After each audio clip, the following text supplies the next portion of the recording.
that you will fail your way to greatness.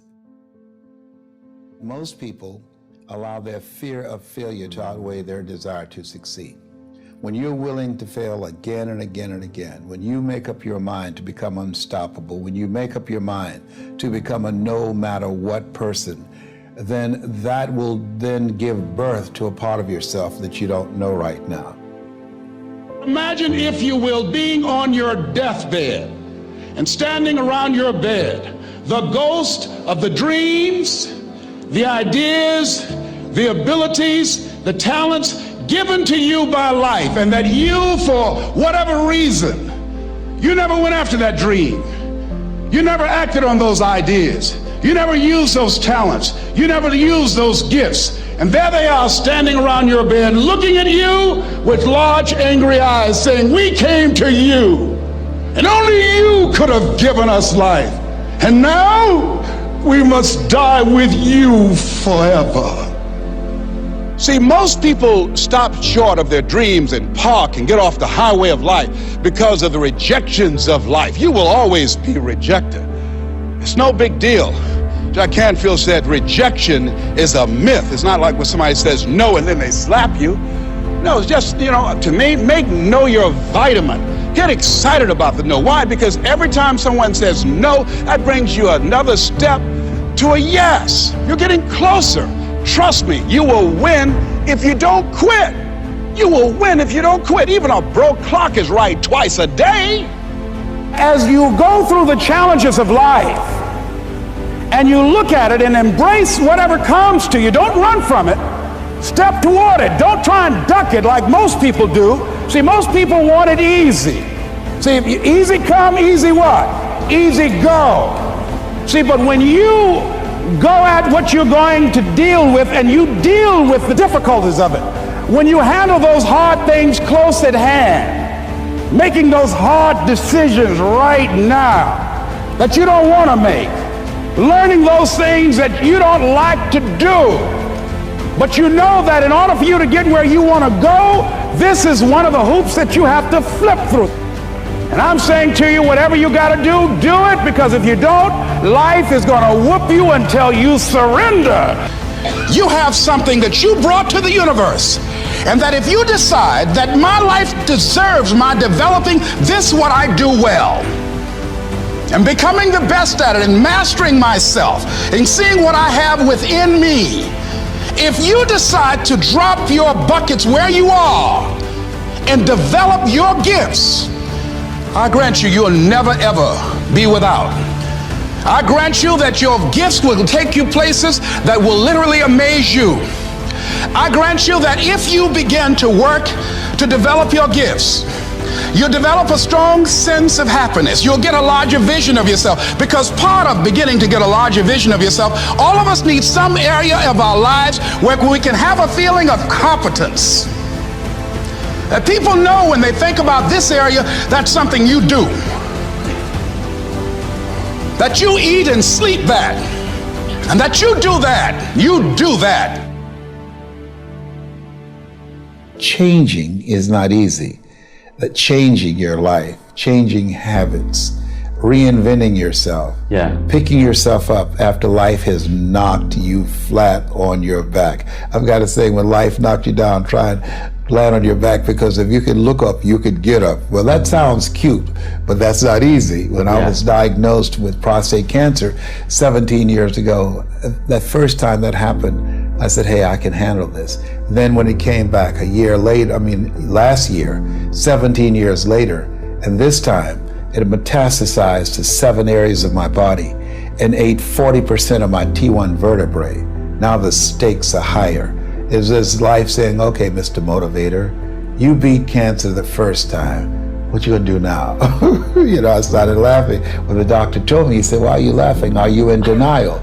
I said, no.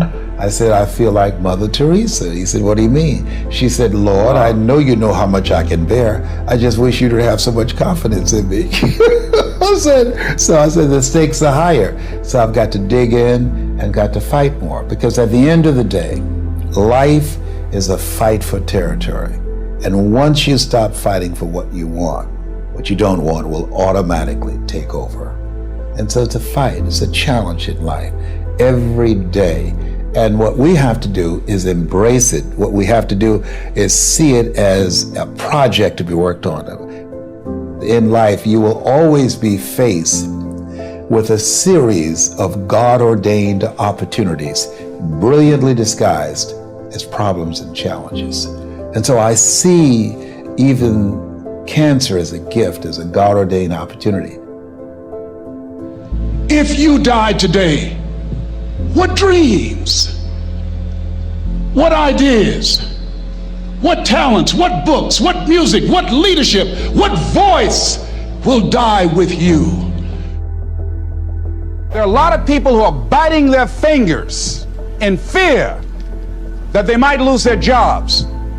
But there are few people who have decided within themselves, I'm going to make it.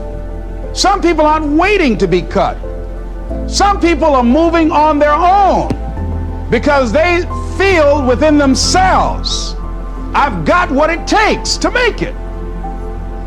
They're not afraid about tomorrow because of how they see themselves, because of what they feel that they deserve, because of what they feel that they can create for themselves. Because these people have decided, as they look at the future, as they look at themselves, there's a way. Where there's a will, there's a way for me to begin to create a way out of no way. And when you have that kind of consciousness, when you have that kind of spirit, nothing can stop you. Nothing.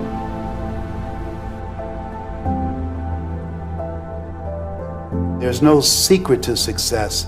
There's a system to success. And no matter what organization you become a part of, the system works if you work it. If you don't work it, it won't work. But it works if you work it. And that's one 4-letter word that most people don't like. They're not willing to work.